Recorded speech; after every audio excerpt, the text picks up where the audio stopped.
02 biar adil ya. Nanti kalau semuanya dapat saya nanti kurang adil, biar ada yang dapat Pak Rianto. Saya sendiri juga udah capek mengajar dalam bahasa Inggris terus. Semoga di sini bisa bahasa Indonesia. Oke, sebelum kita mulai, kita akan memulai paruh kedua dari kuliah matematika teknik ini, dan sekarang kita akan masuk ke yang namanya persamaan diferensial. Tapi sebelum itu, apakah ada hal yang mengganjal terhadap pelajaran linear algebra sama matriks kemarin? Ataukah ada pertanyaan tentang ujian kemarin? Saya persilahkan dulu, mungkin ada yang mau menyampaikan kesan pesan atau protes.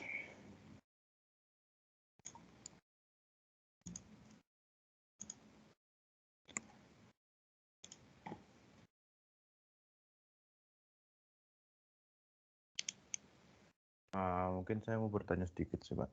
Ya. Kira-kira di persamaan diferensial ini masih ada kaitannya sama aljabar linear kemarin nggak, Pak? Masih, nanti akan digunakan. Kalau kalian ingat di awal-awal kan kita ngasih beberapa contoh. Ini kan beberapa contoh penyelesaian masalah fisik, masalah engineering dengan menggunakan keduanya. Satu aljabar linearnya, satu persamaan diferensialnya. Cuman yang kita pecahkan biasanya persamaan diferensial yang linear, ya namanya aljabar linear, cuman bisa untuk yang linear. Walaupun kemarin ada kuadratik sedikit seperti itu. Nantinya kepakainya bergabung ya, jadi satu di akhir. Misalnya nanti kalian membahas dinamika terbang misalnya sama saya juga 1 tahun lagi. Semester 2 sih, tapi tingkat ketiga. Itu akan menggabungkan keduanya, menggabungkan satu persamaan diferensialnya dengan linear algebra. Jadi persamaan diferensial tapi sistem persamaan diferensial yang akan diselesaikan dengan matriks, dengan eigenvalue, dengan kemarin belajar determinan, kuadratik dan segala macam itu akan dijelaskan. Nah, kalau yang di matematika teknik tentu saja kita tidak akan masuk ke contoh langsung yang berat seperti itu, tapi kita akan tunjukkan sedikit sampel mengenai itu, terutama sistem-sistem dinamik. Pastinya kalian juga akan mendapatkan sistem dinamik ya. Saya kurang tahu di semester ini atau semester depan, tapi itu ada getaran mekanik juga akan menggunakan seperti itu, ada faktorisasi atau LU dan segala macam. Ya, inti engineering kan sebetulnya dua itu, differential equation tapi diselesaikan secara linear. Inti S1 ya. Kalau kalian paham itu mulus lah ini selama kuliah di S1. Nanti kalau udah S2 baru masuk ke yang non-linear atau yang partial differentiation dan segala macam. Gitu? Tadi yang tanya siapa sih? Rio ya? Halo? Sudah jelas atau masih ada follow up? Oh iya Pak, baik Pak. Berarti bukan berarti materi yang bebas sama nggak terbebas sama aljabar linear kemarin kita Pak? Ya sebetulnya modular sih, jadi belajar satu-satu bisa, harus nanti kita akan gabungkan jadi satu. Jadi untuk penyelesaian persamaan diferensial kalian tidak perlu menggunakan matriks karena kita satu-satu dulu persamaannya diselesaikan. Cuma nanti untuk persamaan untuk mungkin saya share. Sekali lagi saya kurang tahu apakah mestinya Pak Rianto sudah menunjukkan hal ini ya. Jadi kalau kalian lihat di sini misalnya. Nah ini kalau kalian lihat di sini udah jelas kan, ini ada dua persamaannya diferensial kan.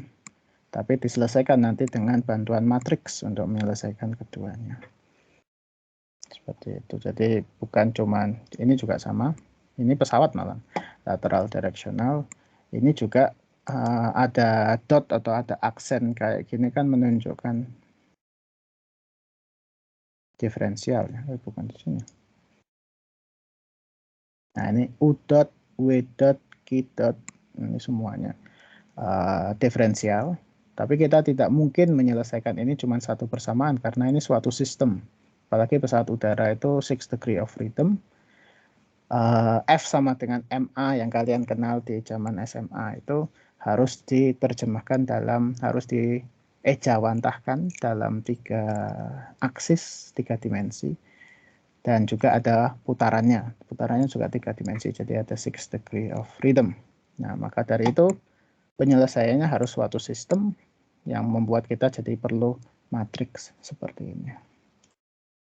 Nah, ini dia. Ya. Ini nanti di dinamika terbang sama saya juga kalian akan membahas masalah ini, bagaimana cara membuatnya, ya, satu, dan bagaimana cara menyelesaikannya. Jangan khawatir, ini sebetulnya semua cuman gaya. Ya. Ini tidak lain tidak bukan adalah massa, dan ini semua adalah akselerasi. Cuman ada akselerasi translasional, ada akselerasi rotasional, atau ini sentrifugal sebetulnya. Ya. Cuman harus ada di setiap aksis. Pesawat itu bergerak di 3 aksis secara translasional, X, Y, dan Z. Dia bisa gerak maju mundur, ya mundurnya mungkin percepatannya mundur, ke atas ke bawah dan samping seperti itu. Selesaikannya harus secara khusus. Kenapa ini dibagi-bagi? Ya karena gayanya juga terbagi-bagi. A ini aerodinamika, G ini gravitasi, C ini kendali, kontrol, P itu propulsion, dan D apa di sini ya? Kayaknya udah selesai. Aero, gravity, control, propulsion. D itu mungkin tambahan, tergantung siapa yang nurunin modelnya soalnya. Jadi gaya-gayanya digabungkan semua. Nah, matematika teknik mempersiapkan kalian untuk melakukan hal itu ya. Jadi tidak kaget nanti kalau tiba-tiba di dinamika terbang kalian harus carilah eigenvalue misalnya. Oh, kalian udah ngerti, oh eigenvalue itu tuh diajarin Pak Rianto dulu seperti itu gitu kan. Nah, lalu carilah persamaan karakteristiknya. Oh, udah paham kalian, udah bisa. Atau ya selesaikan gitu kan. Cari determinannya, atau metode Kramer juga akan keluar lagi nanti.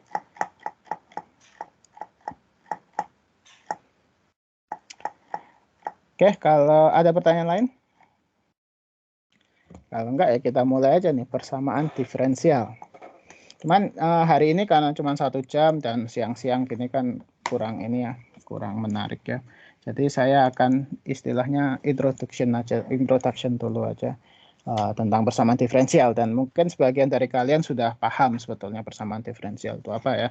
Saya rasa di SMA dan di TPP kemarin juga menyinggung persamaan diferensial itu apa. Tapi di sini kita agak filosofis ya. Harapannya biar kalian bisa mengkaitkan ini dengan hal-hal tertentu di dunia nyata. Kalau engineer itu jangan terjebak di abstraksi matematik ya. Harus bisa dikaitkan dengan kenyataannya itu sebetulnya seperti apa gitu. Kalau cuma abstraksi matematik kalian saintis bukan engineer. Tapi engineer itu harus bisa memanfaatkan tools-tools matematika ini untuk nanti kalian menerapkannya di suatu kondisi fisik. Nah, persamaan diferensial itu intinya itu sebetulnya ini ya. Intinya sebetulnya adalah persamaan yang variabelnya atau yang tidak diketahuinya itu fungsi dan turunannya. Dan harus ada dan di sini. Karena kalau nggak ada turunannya ya itu bukan jadi persamaan diferensial. Maksudnya apa, Pak? Maksudnya seperti ini nih. Kalau kalian punya persamaan biasa, kalian pasti sudah tahu semua. 5x misalnya kurangi 4 sama dengan 6. Nah, ini kalian tutup mata pun bisa menyelesaikan kan? Berarti x sama dengan 2. Ini yang disebut dengan persamaan. Nah, persamaan linear biasa. Nggak ada yang aneh di situ. Nah, persamaan diferensial itu apa? Persamaan diferensial itu bilangnya seperti ini nih. Ada suatu yang tidak diketahui atau suatu variabel dan ada turunan dari variabel tersebut. Ya, contoh sederhananya biar bisa dibandingkan dengan atas, saya nulisnya seperti ini. Dot, ini cara penulisan aja. Saya ngikutin Pak Newton yang suka pakai dot. Kalau kalian ngikutin yang lain mungkin bisa pakai aksen, misalnya 4x aksen gitu ya. Atau bisa pakai 4 ya biar jelas dx per dt misalnya. Kalau ini diturunkan terhadap waktu. Ini sama cara nulisnya. Cuman cara nulis saja.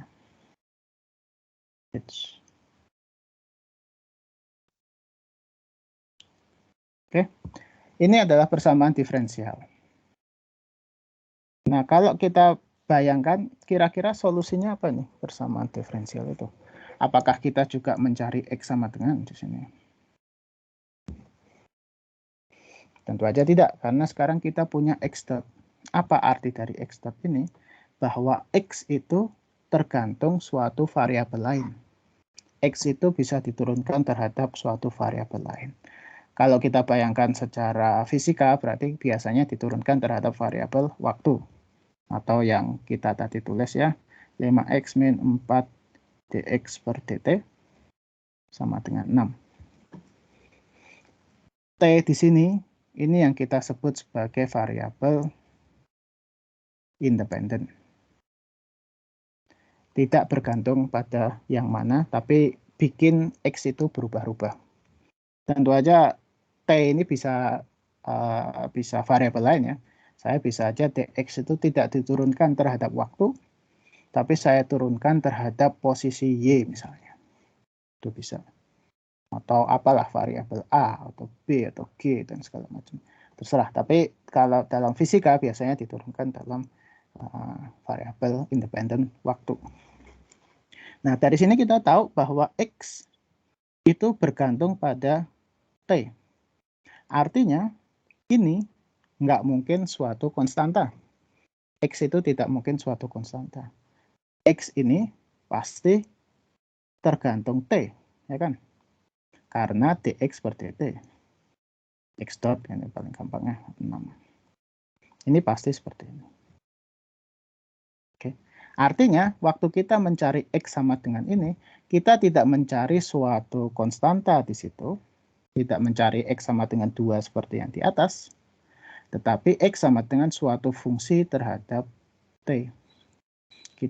Ini adalah solusi persamaan diferensial kita, nantinya seperti itu. Solusinya apa? Kalau persamaan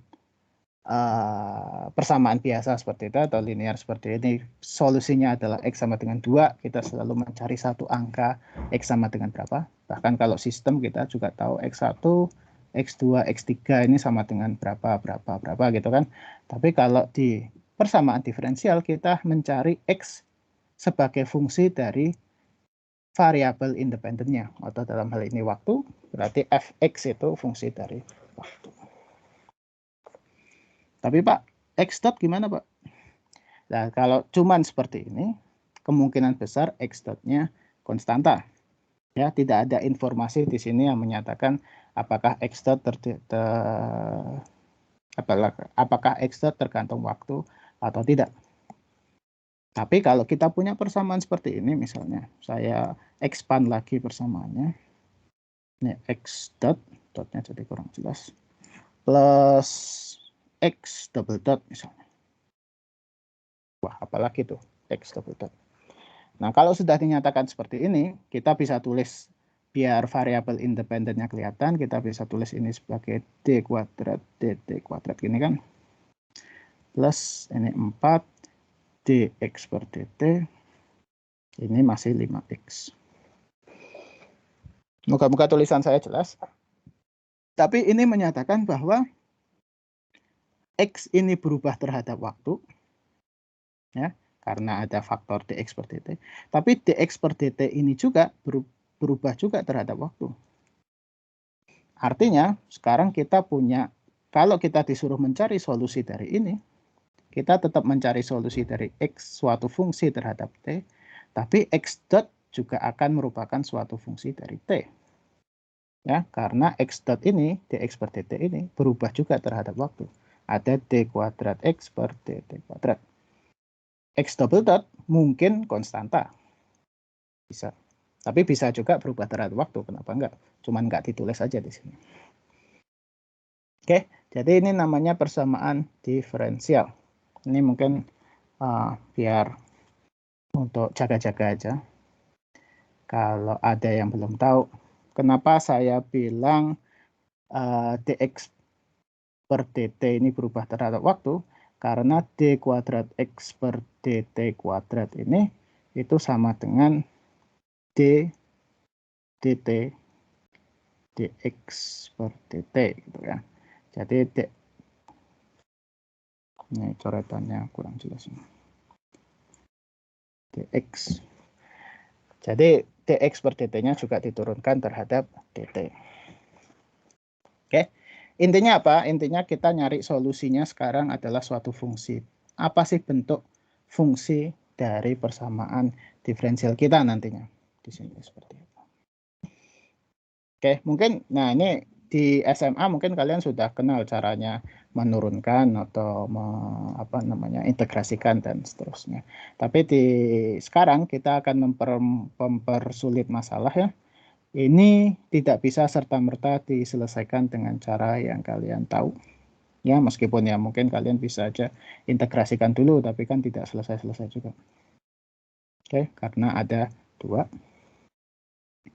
Kalau kalian masih mikir penurunan dan integrasi itu bukan sebagai persamaan diferensial, misalnya kalian mikir yang seperti ini, 4x dot sama dengan 6.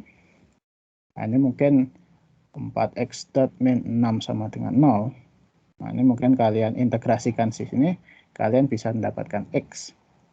Meskipun belum tahu ini dari mana ke mana, masih ada c-nya juga. Tapi di sini kita sudah memperumit atau membuat masalah jadi sedikit lebih susah.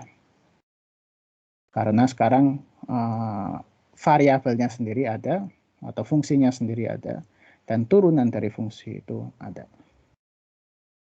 Nanti kita akan memperumit masalah lagi dengan membuat ini jadi ada y-nya. 5x min 4x dot sama dengan 6y, habis itu ada 6y dot min 7x sama dengan 3. Nah, ini dah suatu sistem, ada dua variabel. Kadang ini juga tidak cukup rumit untuk orang-orang engineering kan. Ini tidak cukup rumit, mereka mempersulit hidup lagi. 5x min 5 dx per dt plus 4 dx per dy. Nah, di sini kalian punya dua independen variabel, dt dan dy. Mungkin itu juga belum cukup rumit lagi karena ini sama dengan 3t. Habis itu kalian di sini 4 dy per dt sama dengan apa lagi dan segala macam. Nah, ini persamaan diferensial. Nah, kalian bisa lihat dari sini juga bahwa diferensial itu ada tingkatannya, ada kategorisasinya. Ada yang cuma sekedar satu orde seperti ini. Ada yang sampai 2 orde. Oke. Ada yang ini masih linear semua ini. Yang saya tunjukkan ini semuanya linear. Meskipun parsial di sini ini masih linear. Tapi ada juga yang 5x y dot plus 4x dot y. Nah, ini udah non linear. Atau ya sekedar untuk senang-senang 6x double dot kuadrat plus 5y per x. Nah, lebih susah lagi menyelesaikannya seperti apa.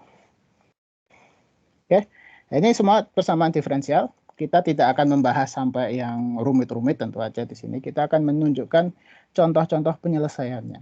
Dan karena kategorisasinya banyak, kategori persamaan diferensialnya banyak, mungkin satu solusi tidak bisa bekerja untuk semuanya. Ya. Ada solusi atau metode penyelesaian yang hanya bekerja untuk sistem yang linear. Ada yang bisa bekerja untuk sistem yang parsial. Ada yang bisa bekerja untuk sistem yang mungkin rumit seperti ini. Atau metode-metode itu spesifik terhadap form atau bentuk dari persamaan diferensial itu. Intinya apa? Intinya setiap kali menyelesaikan persamaan diferensial, referensi itu selalu dibutuhkan. Kita harus lihat lagi, ini cocok enggak untuk metode kita atau penyelesaian secara analitiknya. Kurang lebih seperti itu. Oke. Itu adalah persamaan diferensial. Nah, sering referensi akan menulisnya dengan suatu bentuk general seperti ini.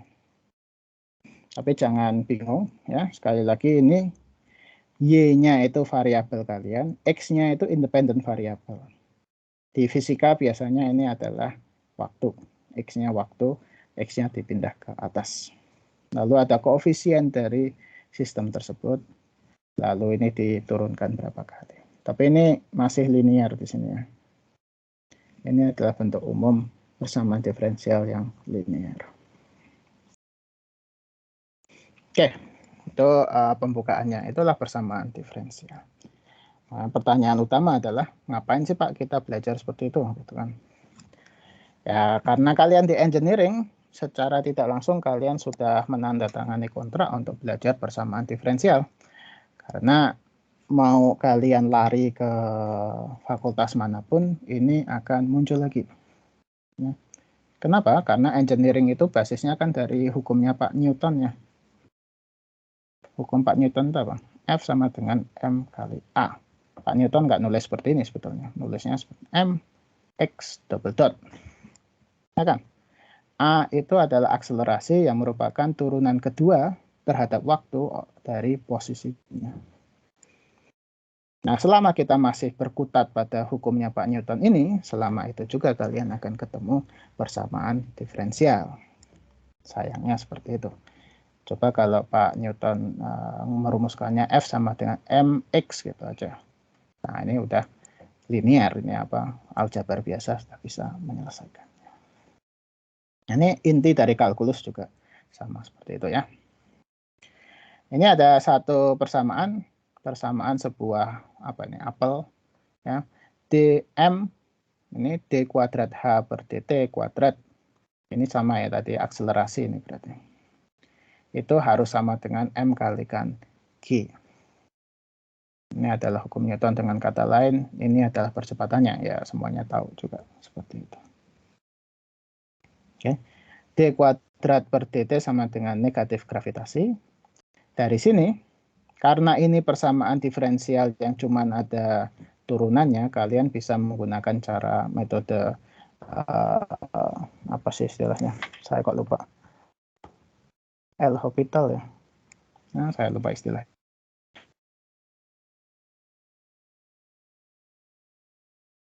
Tapi ini tidak lain adalah min GT plus C1. Ya, aturannya kan seperti itu kalau kita integrasi. Ada C-nya. Integrasi kedua, kita dapat posisi alias HT itu adalah min GT kalau kita integrasikan jadi min GT kuadrat per 2. C1 kita integrasikan jadi saya 1T, lalu ditambah C1 lagi. Nah, ini yang jelas persamaan diferensial kita adalah fungsi. Ini tadi X, ini berarti fungsi dari X. Ini kita pakainya H. Fungsi dari H terhadap waktu adalah min GT kuadrat per 2 plus C1T plus C2. Ini kalian sudah tahu ini mestinya ya di SMA, cara mengintegralkan suatu bentuk seperti ini. Bentuk seperti ini kalau diintegralkan jadinya seperti apa? Kalian sudah tahu. Masalahnya akan rumit kalau misalnya rumus ini tidak seperti ini, tapi plus, misalnya plus H aja. Itu sudah akan rumit. Kalian punya H di sini. Kalau ini diintegralkan, H jadi harus diintegralkan juga. Jadi mencari H-nya akan jadi sulit. Bisa, tapi tidak bisa langsung pakai metode yang ini. Oke. Nah, sekali lagi jaga-jaga kalau ada yang masih tidak bisa nangkep. Ini kan min G ya. Ini H double dot. Agar H double dot jadi H dot, G-nya harus diintegrasikan. Integrasikan terhadap dt. Integrasi dari suatu konstanta tidak lain adalah perkalian. T-nya tiba-tiba muncul, terus di plus C. Di sini nanti karena saya udah tahu nanti ada C1 lagi, saya tulis ini C1. Oke, ini H dot. Begitu kita pengen tahu H-nya, min GT ini kalau diintegrasikan, GT integrasi jadi kuadrat, tapi 2-nya pindah ke bawah kan. Jadi muncul di bawah. Jadi min setengah GT kuadrat plus C ini harus diintegrasikan juga, C1T, ya, dan ditambah C lagi situ. Nah, ini persamaan HT. Ini sederhana. HT bisa dicari secara analitik seperti itu. Alias kalian tahu ini namanya GLBB ya. Atau mungkin gerak jatuh bebas. Gerak jatuh bebas GJB. Ya, kalau zaman SMP kalian hafalkan rumusnya, tapi kalau di sekarang kalian turunkan sendiri bisa. Ini kan tidak lain adalah S sama dengan setengah AT kuadrat plus V0T plus S0. Nah, gampang. Oke, nah di getaran mekanik kalian juga akan mendapatkan hal yang sama, tapi lebih rumit. Kenapa? Karena ini bounded dynamic ya. Si bendanya tidak bebas karena ada suatu material yang menahan dia. Material itu entah ini adalah suatu pair mungkin ya, atau mungkin suatu tali, pasti punya koefisien pegas dan koefisien redaman tersendiri. Udara sendiri juga punya koefisien redaman. Kalau seperti ini, gaya yang muncul bukan hanya MA atau MX double dot yang harus sama dengan FT, bisa beratnya, bisa apanya, tapi harus ada efek dari redaman CX dot dan efek dari pegas KX. Nah, kalau sistem kalian hanya pegas, jadi linear kan, hanya pegas gini, itu jadi linear sekali KX. Ini kalian bisa langsung tulis M kalikan G sama dengan KX maksudnya. X-nya bisa dicari berapa. Tapi karena kita tidak seindah ini ya, kita pakai suatu sistem yang nantinya akan bergerak, artinya bakal ada percepatan, bakal ada kecepatan, dan bakal ada perpindahan posisi atau displacement, maka ini adalah suatu model matematikanya. Atau ini, kalau dulu saya sering menyebutnya ini skema MCK ya. MCK dari getaran mekanik ini. Masa ini adalah sederhana redaman. Yang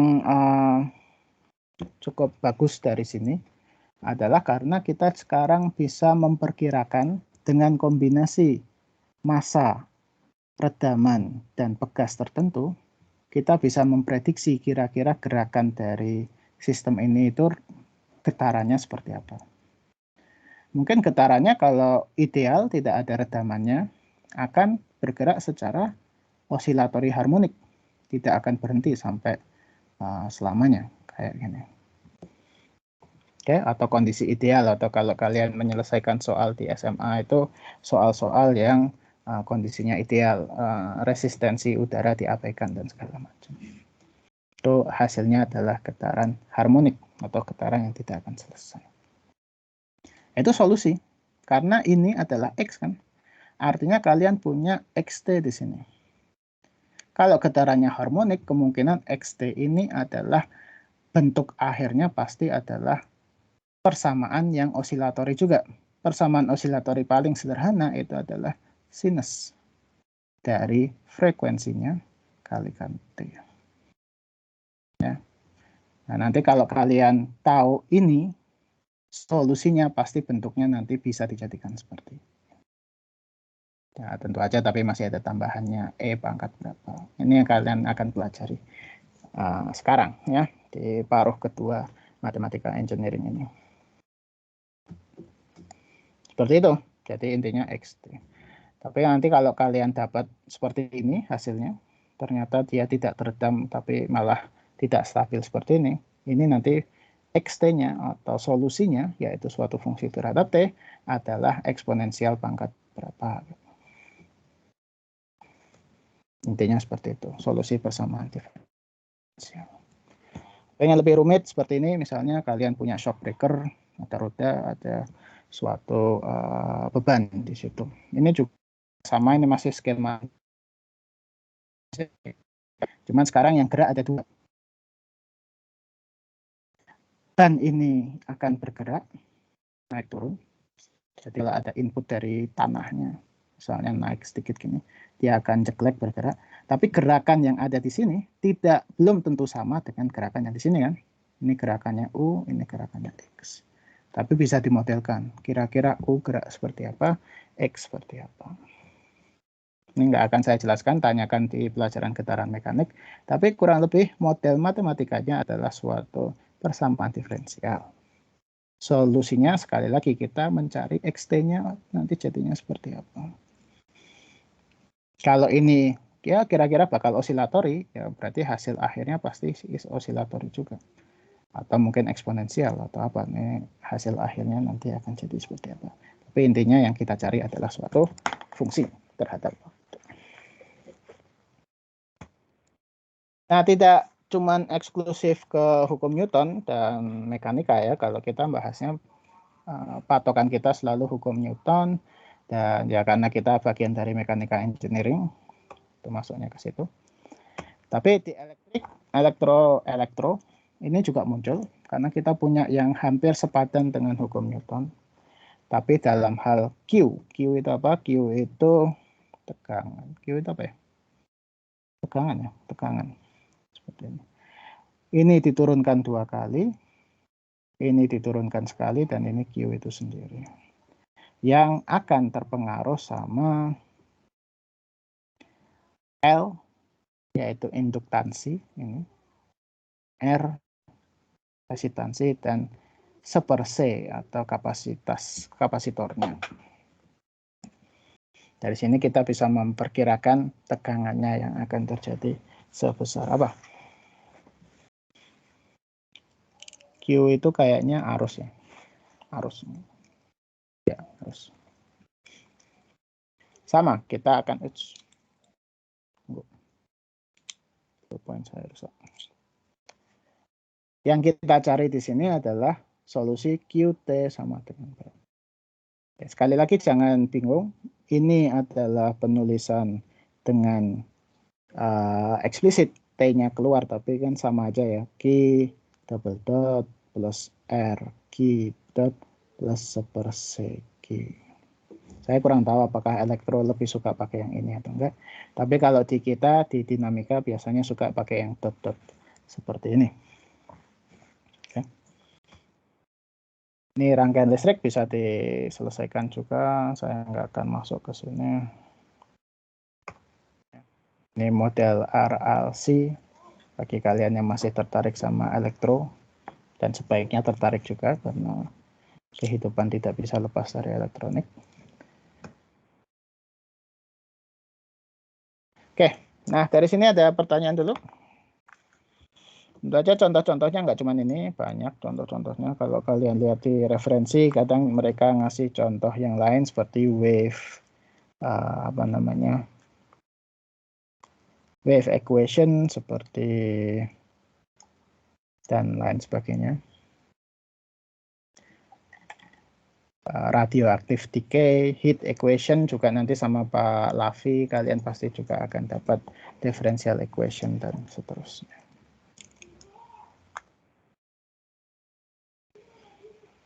Nah, absensi sudah saya buka, silahkan absen yang belum absen. Kalau sama saya bukanya absensi itu 30 menit setelah pelajaran mulai. T6 tentu aja.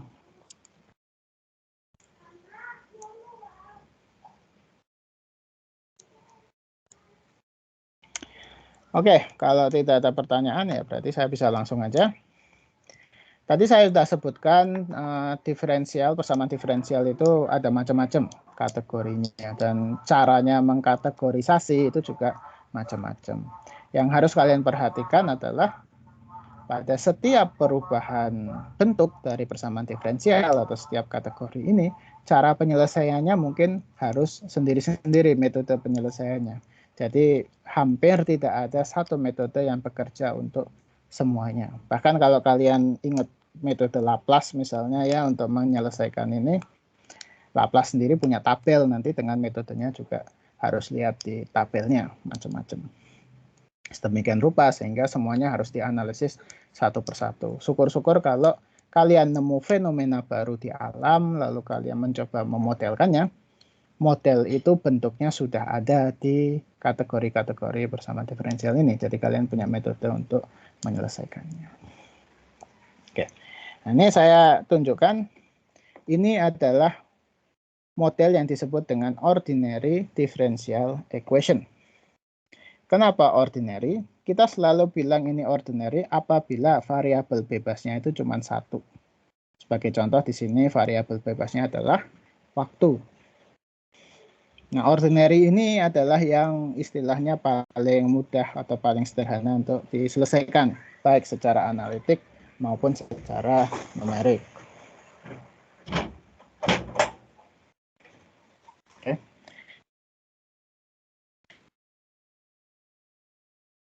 Adalah yang namanya partial differential equation. Nah, di sini kita bisa lihat kita punya variabel independen X, ini variabel independen waktu, T. U-nya sendiri, U ini yang kita cari, ya, itu tergantung sama X dan T, dua-duanya. Nah, contohnya seperti apa? Ya, contohnya misalnya ya, kita punya tadi ada gambar pohon tadi, pohon, lalu ada apel jatuh.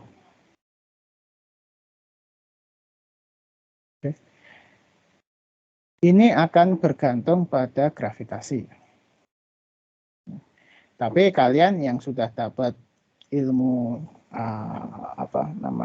flight environment di PTT, kalian sudah tahu kalau gravitasi ini sendiri berubah terhadap posisi, ya, karena semakin jauh jaraknya akan berubah juga. Artinya kita punya gravitasi yang bergantung pada X, T-nya sebetulnya tidak karena gravitasi tidak bergantung waktu, tapi U ini jadi bergantung pada X sama T. T karena ditarik sama gravitasinya, dan X karena begitu dia bergerak di ruang H ini, gravitasinya juga akan berubah.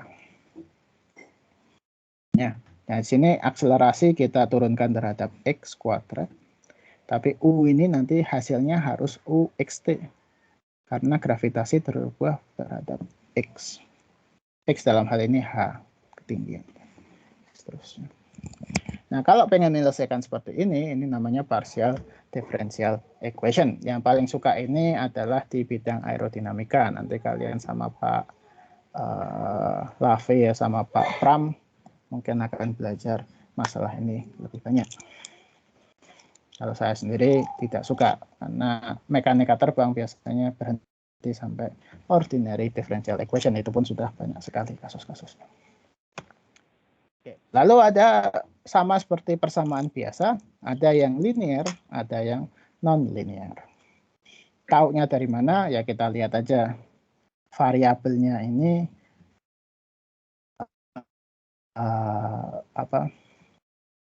ada perkaliannya enggak di variabelnya.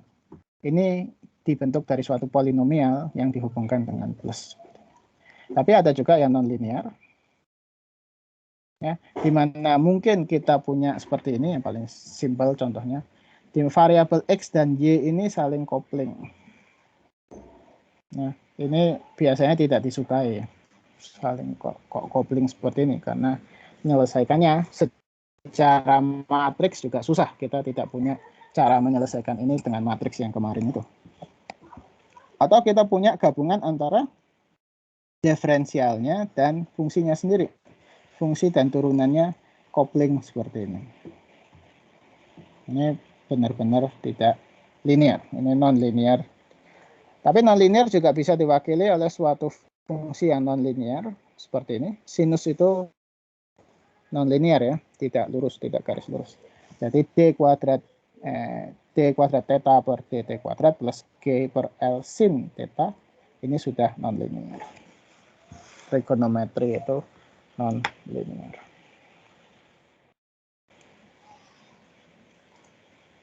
Lalu kita kategorisasi, ada differential equation tunggal, ada yang sistem. Ini yang saya tersebut. Kalau kita punya fisik itu biasanya bentuknya sistem, bukan satu yang tunggal seperti ini. Nah, kalau tunggal seperti ini biasanya kalau kita cuma punya 1 derajat kebebasan. Begitu kita bicara pesawat udara, misalnya kita punya 6 degree of freedom,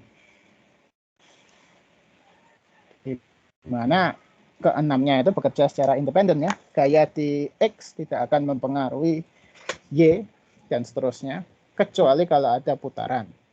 Tapi putaran di X, putaran di Y, putaran di Z juga tidak akan bisa independen satu sama lain. Lalu orde ini yang saya bilang, kita nurunin berapa kali. Kalau cuma penurunan sekali seperti ini, namanya orde 1. Kalau penurunannya sampai 2 kali, namanya orde 2. Kalau penurunannya sampai 3 kali seperti ini, itu orde 3.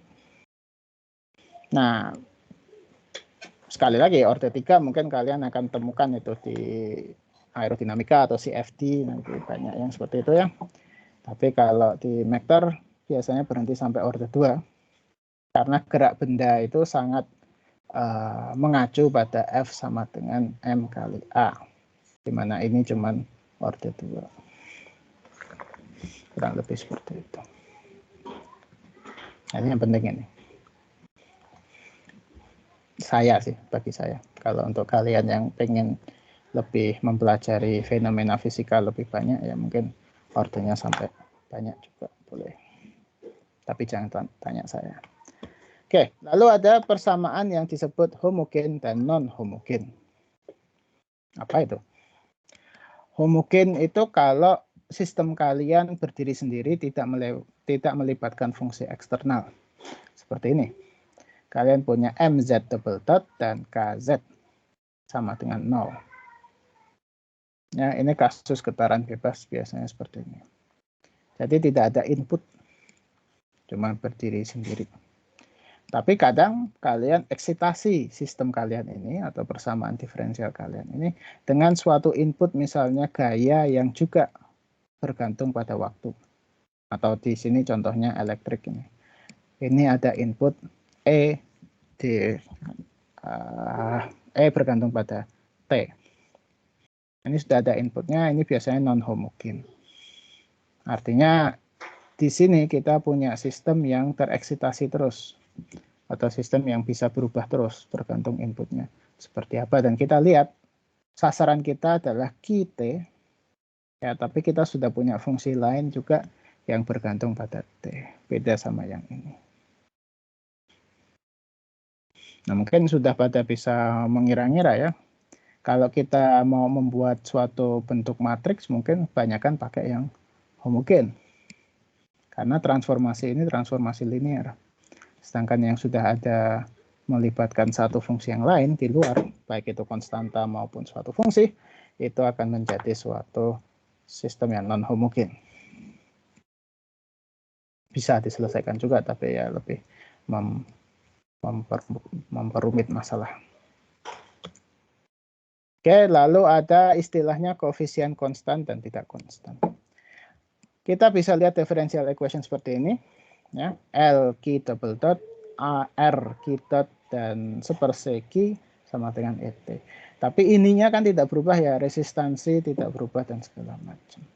Tapi bisa aja kita bilang resistensi mungkin berubah terhadap waktu. Semakin panas resistornya, mungkin resistansinya semakin berkurang. Jadi ini RT misalnya. R juga tergantung pada T, meskipun kita tetap cuma cari QT-nya. Nah, ini sudah koefisiennya tidak konstan, alias mungkin sama seperti ini. Ini Y dot sama dengan PYT, tapi P-nya berubah terhadap waktu. Ada yang koefisien konstan, ada yang koefisien tidak konstan. Dan seterusnya, dan seterusnya. Bahkan ada yang gabungan. Jadi kalau kalian punya suatu sistem persamaan differential equation, kalian mungkin punya yang apa? Ordinary linear system, orde 2, non-homogen, koefisien tidak konstan. Panjang sekali. Tapi mungkin itu kalian temui. Ya. Tapi salah satu salah satu cerdiknya engineer itu biasanya kita akan selalu membuat seolah semua fenomena itu bisa diwakili secara linear misalnya. Ya. Ataupun kalau tidak bisa linear, semuanya bisa diwakili sama ODE yang linear. Atau kalaupun tidak bisa ODE mungkin PDE, tapi linear tetap linear seperti itu. Dan seterusnya itu hal-hal yang akan kalian temui terus seperti ini. Saya cuma bisa ngasih contoh di mekanika terbang karena ini sudah spesifik sekali. Mekanika terbang itu selalu berusaha membuat model matematika dari fenomena fisik itu menjadi ODE yang linear. Ya, dari situ aja masih susah, ya. Tidak terus jadi sederhana. Gitu. Dan biasanya kita melibatkan sistem sekali lagi karena vektor harus punya 6 degree of freedom. Kita nggak bisa kayak elektro yang cuma 1 derajat kebebasan seperti ini. Ordenya juga 2 karena manut Pak Newton. Ya, kalau kalian manut Pak Einstein beda lagi ya, karena menurut Einstein T itu tidak absolut. Jadi T itu bergantung pada V. Bayangin aja susahnya ya. A itu akan mempengaruhi V karena T, tapi T itu juga tergantung sama V. Di situ kalian punya bukan ODE pasti hasilnya. Nah, itu kalau nanti kalian udah bikin pesawat yang kecepatannya lebih cepat dari cahaya, silahkan dipakai. Jangan tanya saya. Oke, jadi itu aja mungkin pelajaran untuk hari ini. Apakah ada pertanyaan lanjutan? Kita akan mulai satu metode. Kita akan memulai metode pertama untuk penyelesaian persamaan yang orde 1 dan linear. Itu mungkin minggu depan. Ya, ada pertanyaan? Mungkin boleh bertanya, Pak. Silahkan. Nah, untuk yang apa itu mungkin bisa ke slide-nya yang apa itu yang berbagai macam solusi itu, Pak. Berbagai macam solusi Yang kategori maksudnya. Ada yang apa itu eksponensial dan lain-lain itu, Pak. Yang ada grafiknya itu, Pak, enggak salah. Yang tadi saya tunjukkan. Itu tadi, Pak. Nah, ini. Itu. Nah, iya, Pak. Berarti itu kira-kira seperti ada apa fungsi ataupun suatu hal yang menyebabkan apa itu solusinya jadi banyak gitu ya, Pak? Mungkin karena perubahan tersebut gitu. Ya, yang bisa saya bilangkan, yang bisa saya kasih tahu adalah kombinasi antara massa, redaman, dan pegas ini akan mempengaruhi osilasi dari keseluruhan sistem kalian. Yang bisa digambarkan ini peta ya, peta imajiner dan real. Saya nggak tahu apa kalian sudah kenal atau belum, tapi ini peta yang akan kita gunakan seterusnya untuk membahas dinamika. Kenapa? Karena kita jadi tahu, kita bisa memprediksi apakah nanti dengan M, C, dan K tertentu itu dia akan stabil atau enggak. Sebagai contoh seperti ini.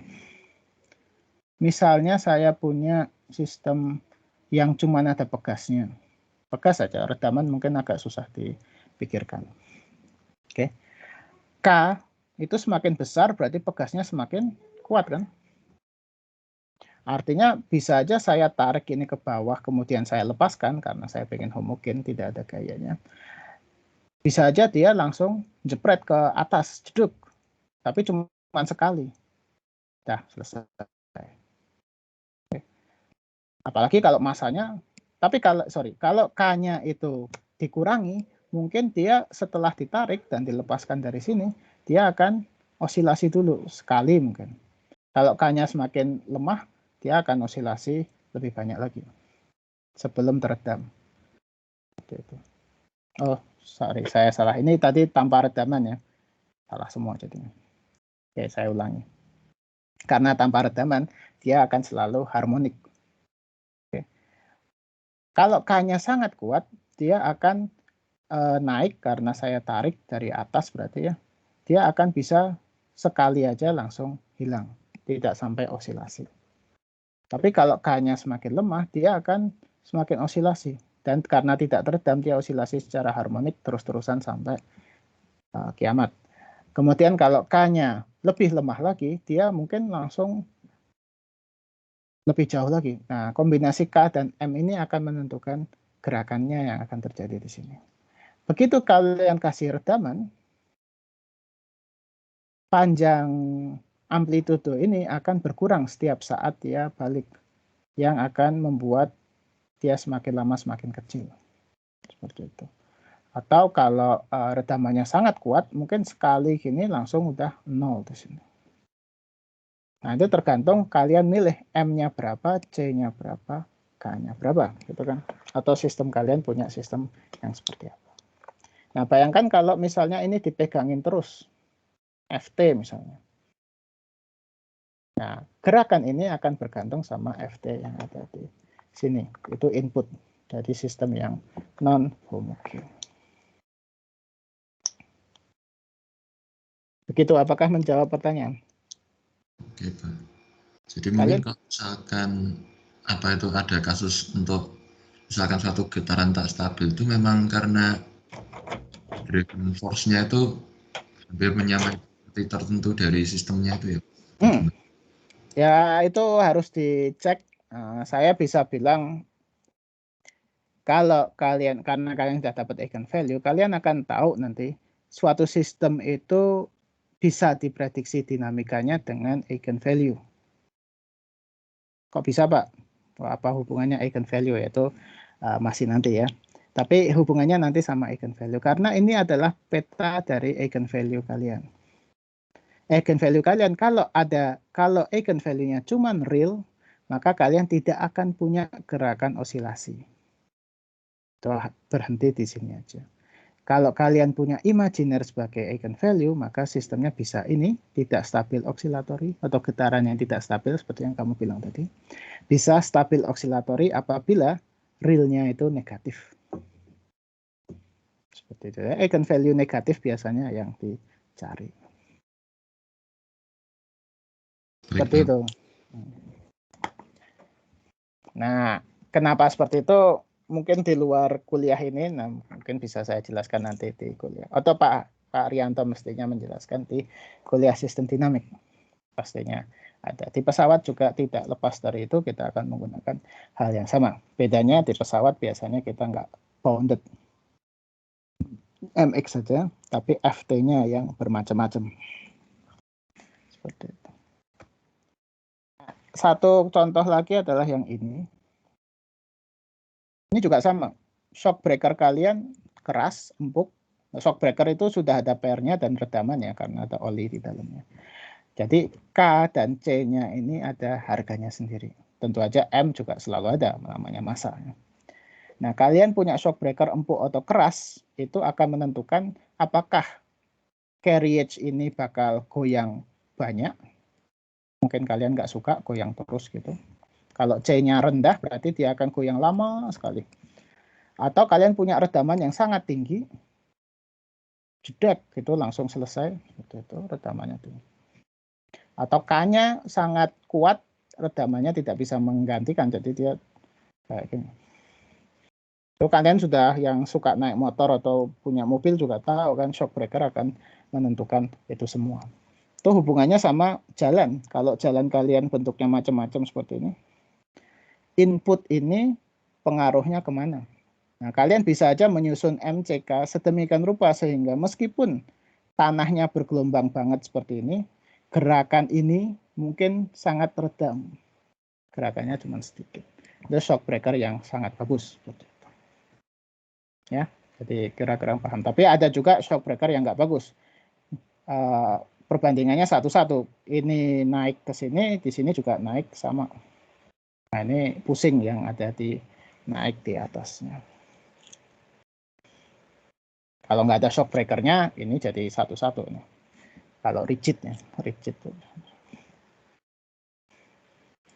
Ya, jadi itu usaha engineer zaman dulu untuk melogika fenomena fisika yang terjadi di mesin-mesin dan segala macam.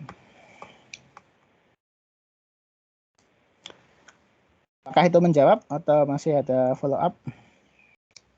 Ya baik Pak, terima kasih. Baik, kalau tidak ada pertanyaan, saya tutup sampai di sini. Sehat selalu semuanya dan sampai ketemu minggu depan. Terima kasih.